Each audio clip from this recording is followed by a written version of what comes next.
Corona की शुरुआत से ही ये बताया गया कि टेस्टिंग बहुत ज्यादा जरूरी है, यानी कि अगर आपको लक्षण लग रहे हो तो जाइए टेस्ट करवाइए। लेकिन अब आईसीएमआर ने नई गाइडलाइंस जारी कर दी हैं। इन गाइडलाइंस में कहा गया है कि अगर आप किसी कोविड संक्रमित व्यक्ति से संपर्क में आए हैं तो आपको टेस्ट कराने की जरूरत नहीं है। दूसरा ये कहा गया है कि अगर आप लक्षण महसूस कर रहे हैं तो भी आपको टेस्ट कराने की जरूरत नहीं है। अब लोग बहुत कंफ्यूज हो गए, जिन्हें ये अब तक कहा जा रहा था कि जाइए टेस्ट कराइए अगर लक्षण है।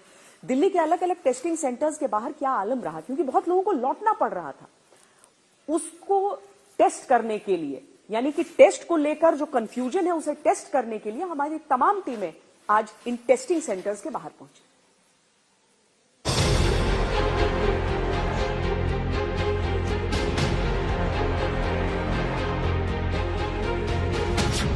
परीक्षा सेंटर में कोविड रिपोर्ट दिखानी है, टेस्ट नॉट अवेलेबल। जो सिम्टम्स वाले पेशेंट है उन्हीं का आयुष्मान की गाइडलाइन सही है और 60+ अबव का उनका टेस्टिंग है। ऑफिस वालों ने कोविड रिपोर्ट मांगी है, test not available. Private sectors में भी नहीं हो पा रहा क्योंकि अवेलेबिलिटी ही नहीं मिल रही है। 7 दिन पहले कोरोना पॉजिटिव हुआ था, दोबारा test not available. Now I'm asking ki do my test and let me know whether I became negative or not. They said ki no, we will not do that. विदेश यात्रा पर जाना है, test not available. आपके पास ticket है international? ये ICMR की नई गाइडलाइन से पैदा हुए कंफ्यूजन का वायरस है, जिससे लोग संक्रमित हो रहे हैं। टेस्ट सेंटर पर पहुंच रहे लोगों में इस कंफ्यूजन का वायरस लोड काफी हाई है। लोग जो यहाँ पर टेस्ट कराने के लिए आ रहे हैं वो यहाँ से वापस जा रहे हैं टेस्ट कराए बगैर, क्योंकि कहीं ना कहीं जो गाइडलाइंस है आईसीएमआर की वो नीचे तक जो सरकारी कर्मचारी हैं उनको मालूम है, लेकिन लोगों को पता नहीं है। पर दफ्तर वाले या एग्जामिनेशन कंडक्ट करने वाले लोग तो इन चीजों का जो रिपोर्ट है वो मांग रहे हैं। दिल्ली के रहने वाले राहुल को कोस्ट गार्ड का एग्जाम देना है, जिसके लिए उन्हें 19 जनवरी से पहले कोविड नेगेटिव रिपोर्ट सबमिट करानी है, जिसके बिना वो परीक्षा में नहीं बैठ सकते। लेकिन वो दिल्ली के टेस्टिंग सेंटर्स पर कोविड टेस्ट करवाने की परीक्षा ही पास नहीं कर पा रहे हैं। डॉक्टर ने नहीं बोला, एक्चुअली मेरे को सबमिट करना होगा। आई थिंक मे बी मेरे को रिपोर्ट चाहिए था, वेदर आई एम पॉजिटिव और not, so I am looking for my report. Patient की डिमांड पर टेस्ट नहीं होगा, आप डॉक्टर से लिखवा के लेके आइए। If I go any private institute, so they will charge me about 800. So why I can pay that much amount? What if I am asymptomatic then? मेरे को तो डिसअपॉइंट होकर जाना पड़ रहा है, क्योंकि मेरे 19th को तो मैं कैसे रिस्क ले सकता हूँ इसके लिए। तो मे बी शायद they will not allow me to enter in that examination. यह आईसीएमआर की उन नई गाइडलाइंस का साइड इफेक्ट है, जिसका मकसद गैर जरूरी टेस्टिंग को कंट्रोल करना है। लेकिन टेस्टिंग सेंटर्स पर लोगों के पास टेस्टिंग करवाने की अपनी अपनी वजह है, और ये वजह इतनी भी गैर वाजिब नहीं है। Actually, I'm working in banking sector, so I was on leave from past 3 to 4 days because I was getting some इस तरह के कंडीशंस थे। मुझे लगा कि मैंने अपने आप को आइसोलेट कर लिया था। बैंक वालों ने भी बोला कि आपको without report we can't give you permission to enter into the organisation, क्योंकि थोड़ा रिस्की हो जाता है। तो अभी ये बोल रहे हैं कि you need to take the appointment with the doctor, so I just asked them कि कहाँ मिलेंगे डॉक्टर। अब तक टेस्टिंग सेंटर्स पर बिना कुछ ज्यादा पूछताछ किए टेस्ट किए जा रहे थे, लेकिन अब टेस्ट से पहले टेस्ट करवाने आए लोगों को ही अग्नि परीक्षा से गुजरना पड़ रहा है। आईसीएमआर ने कहा है कि लक्षण नहीं तो टेस्ट नहीं, लेकिन कोई प्रतियोगी परीक्षा देनी हो तो टेस्ट रिपोर्ट जरूरी है। आईसीएमआर ने कहा है कि कोविड पेशेंट के संपर्क में आने पर भी टेस्ट जरूरी नहीं है, लेकिन अस्पतालों में टेस्ट रिपोर्ट के बिना इलाज नहीं होता।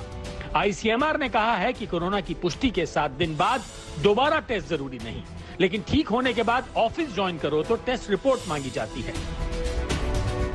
जाहिर है आईसीएमआर की गाइडलाइंस में कई प्रैक्टिकल सवालों पर कंफ्यूजन है। ऐसी हालत में आम आदमी करे तो क्या करे? ये बुजुर्ग अपने बेटे के साथ टेस्ट करवाने आए हैं। इन्हें 7 दिन पहले कोरोना की पुष्टि हुई थी, लेकिन वो ठीक हुए हैं या नहीं ये पता लगाने के लिए टेस्ट करवाने की इजाजत नई गाइडलाइंस नहीं देती। Actually, 7 days ago I came here and I got test positive. Now, since the 7 days period has completed and I have to go to the work and I have to sit with my family also, till that time I was a home quarantine. Now I'm asking ki do my test and let me know whether I became negative or not. No. They said ki no, we will not do that. Delhi के साकेत में एक testing centre में जब हम पहुंचे तो वहां मौजूद आबिद मुंशी को विदेश जाने के लिए जरूरी कोविड टेस्ट करवाने के लिए टेस्ट सेंटर में मिन्नतें करनी पड़ रही हैं। They are just telling me that I don't need a test. Okay. They're only testing symptomatic. Okay. And you have a particular problem. You're traveling, you said? Yes, I'm traveling in a couple of days, and I was faint positive last week, so I did a couple of rapid tests. It came negative, but I want to be sure with the RT-PCR. Okay. And they are saying that they will not test. No, now I think they'll be doing it now. आपके पास ticket है international? हाँ जी है ना, मैं को दिखाना। दिल्ली के टेस्टिंग सेंटर्स पर जितनी वजह लोगों के पास टेस्ट करवाने की हैं, उतने ही नियम सेंटर्स पर टेस्ट न करने के हैं। जो सिम्टोमेटिक लोग हैं उन्हीं का टेस्टिंग करते हैं ना, हम लोग एक्स्ट्रा नहीं करते। इसकी तुलना में ज्यादा लोग आ रहे हैं क्या यहाँ टेस्ट कराने के लिए? अब लोग ज्यादा आ रहे हैं, पहले लोग नहीं आते थे, हम लोग बुलाते थे टेस्टिंग के लिए, कोई नहीं आता था। अब तो बहुत लोग आ रहे हैं टेस्टिंग के लिए, पहले तो बुला के लाते तब भी कोई नहीं आता, तो सब आ रहे हैं। क्या कारण देते हैं? ज्यादातर सिम्टोमेटिक होते हैं या फिर क्या कारण देते हैं? मतलब दोनों, मतलब 50-50 है। मोस्टली लोगों को आजकल ऑफिस में चाहिए होता है ना, ऑफिस में चाहिए या हम जहाँ काम करें उनके लिए इनको चाहिए होता है। नई गाइडलाइंस के बाद सेंटर पर टेस्टिंग किट्स की सप्लाई भी घट गई है। आज तक की टीम एक ऐसे टेस्टिंग सेंटर पर पहुंची जहां testing kit he out of stock हो गई हैं।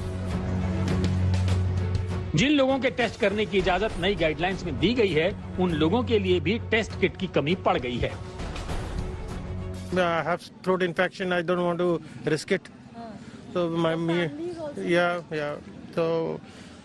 wife, both we wanted to get it tested rather than staying in ambiguity. हमारे पास जो टेस्टिंग किट्स यहाँ पर सेंटर्स पर इनके पास आती हैं, वो सिर्फ अब 70 अलॉट की जा रही हैं, जो कि इससे पहले 150-200 किट्स अलॉट की जाती थी, और बल्कि प्रेशराइज भी किया जाता था कि आपको कम से कम इतने लोगों को टेस्ट करना है। आईसीएमआर की नई गाइडलाइन से पैदा हुए कंफ्यूजन के किस्से दिल्ली के तमाम टेस्ट सेंटर्स पर बिखरे पड़े हैं। टेस्ट करवाने की वजह कम पड़ गई हैं और ना करने के नियम ज्यादा हो गए हैं। अधिकारियों के पास कहने के लिए बस यही 100 बातों की एक बात है। लेटेस्ट आईसीएमआर गाइडलाइंस के अनुसार हमारी टेस्टिंग स्ट्रैटेजी जो है वो डिफरेंट की गई है। उसके तहत सिर्फ सिम्टोमेटिक जो लोग हैं, जिनको फीवर, कफ या ऐसे कोई कोविड के सिम्टम्स हैं, वो टेस्ट किए जाएंगे। जो इंटरनेशनल ट्रैवलर्स हैं, चाहे वो आ रहे हैं या जा रहे हैं, उनको टेस्ट किया जाएगा। या फिर जो हाई रिस्क कॉन्टैक्ट्स हैं, कंफर्म्ड पॉजिटिव केसेस के, हाई रिस्क कॉन्टैक्ट्स हो गए जो कि 60 ईयर्स से ऊपर की एज ग्रुप में आते हैं, या फिर किसी को सिवियर कोमॉर्बिडिटी है, कोई और कंडीशन है जो उनको और ज़्यादा वल्नरेबल बनाती है, वो टेस्ट किए जाएंगे। दिल्ली में गुरुवार को 28,000 से ज्यादा नए केस आए, जिसने दूसरी लहर में एक दिन में आए नए केस का रिकॉर्ड तोड़ दिया।